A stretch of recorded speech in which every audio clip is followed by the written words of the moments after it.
Muniambie Dr. Oburu, ndugu yako alikuwa akiitwa mganga. Hiyo ni common vision.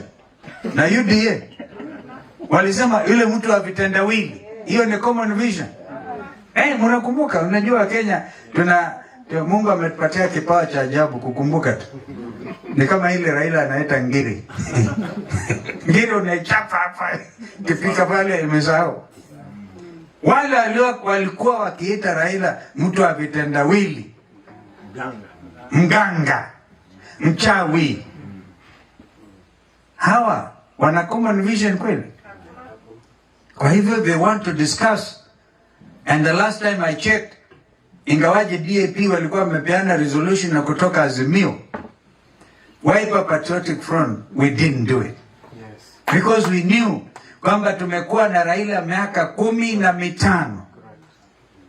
Kama wao wanaona after all that we did to make our late brother president of the Republic of Kenya, wakiona yule alimnyima Raila hiyo nafasi, their party leader, if indeed they believe in the vision of Raila Odinga, then the first point of call should be united opposition.